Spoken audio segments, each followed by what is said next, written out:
Hello YouTube food lovers, welcome to mister bachelor foodies. మీరు రెగ్యులర్గా దోశ పిండితోటి, ఇడ్లీ పిండితోటి పొంగనాలు అయితే చేసుకొని తినుంటారు. కానీ కోడిగుడ్డుతోటి పొంగనాలు ఎప్పుడైనా ట్రై చేసి చూసారా?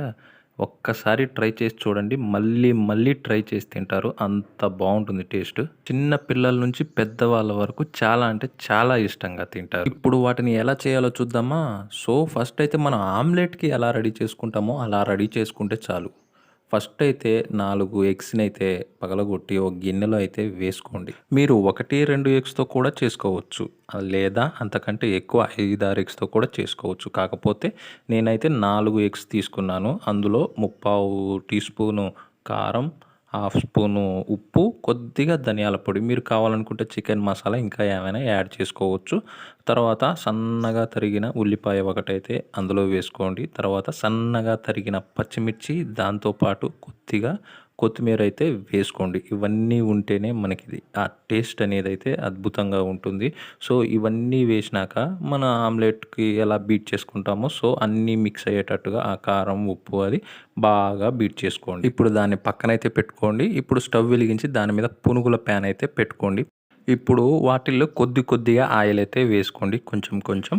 ఇంకా తప్పదు. ఈ పొంగనాలకైతే మనకి ఆయిల్ కొంచెం ఎక్కువగానే పడుతుంది. సో అలా అని చెప్పేసి మరీ ఎక్కువగా పోయకండి. కొంచెం కొంచెం వేసుకోండి ఆయిలు. ఆయిల్ కూడా బాగా హీట్ అవ్వాలనమాట. ఆయిల్ బాగా హీట్ అయ్యాక మన ఎగ్స్‌ని అయితే బీట్ చేసి పెట్టుకున్నాం కదా! అప్పుడు ఆ వేడి వేడి ఆయిల్‌లో వేస్తే ఆటోమేటిక్‌గా అవి వేయగానే పొంగిపోతాయి అనమాట. మనం ఆమ్లెట్ వేసుకున్నా అంతే. ఆయిల్ బాగా హీట్ అయ్యాక ఎగ్ బ్యాటర్‌ని అయితే వేసుకుంటే మనకి ఆమ్లెట్ కూడా పొంగుతుంది బాగా. సో ఇప్పుడైతే ఆ పొంగనాలు మనకి ఆ బ్యాటర్‌ని అయితే ప్రతి ఒక్క దాంట్లో కొంచెం కొంచెం వేసుకోండి. మరీ ఎక్కువగా నిండుగా అయితే వేయకండి. కొంచెం స్పేస్ అయితే ఉంచండి. ఎందుకంటే మనకి తర్వాత పొంగుతాయి అవి. ఇప్పుడైతే మూత పెట్టి 1 లేదా 1:30 నిమిషం బాగా వేడవ్వనివ్వండి. చూడండి, మూత తీయగానే మనకి పొంగిపోతాయన్నమాట. ఇప్పుడు ఒక స్పూన్ తీసుకొని జాగ్రత్తగా వచ్చేస్తాయి అవి. ఎక్కువగా కష్టపడాల్సిన అవసరం లేదు. మెల్లిగా అటు సైడ్ కంటే అది వచ్చేస్తాయి. వాటిని తిప్పి వేసుకోండి.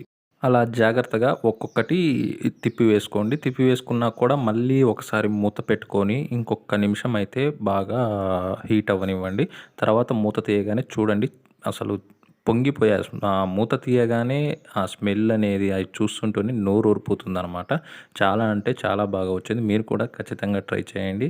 ఏం లేదు, ఇంక ఇప్పుడు మనకి రెడీ అయిపోయాయన్నమాట గుడ్డుతో పొంగనాలు. ఇప్పుడు అన్నిటిని ప్లేట్‌లోకి సర్వ్ చేసుకోండి. ఇవి మనకి రైస్‌లోకి ఏదన్నా రసం, పులుసు లాంటివి చేసుకున్నప్పుడు మంచింకి యూజ్ అవుతాయి. నార్మల్‌గా స్నాక్స్‌కి కూడా పనికొస్తాయి. పిల్లలకైతే స్నాక్స్‌కి చాలా అంటే చాలా యూజ్‌ఫుల్ అవుతాయి. చాలా ఇష్టంగా తింటారనమాట. సో మనకి గుడ్డుతో పొంగనాలైతే రెడీ అయిపోయాయి. సాస్ పెట్టుకొని తింటే మాత్రం అదిరిపోయింది టేస్టు. వీడియో నచ్చితే ప్లీజ్ ఒక లైక్ అయితే చేసుకొని సబ్స్క్రైబ్ చేసుకోండి. Thank you.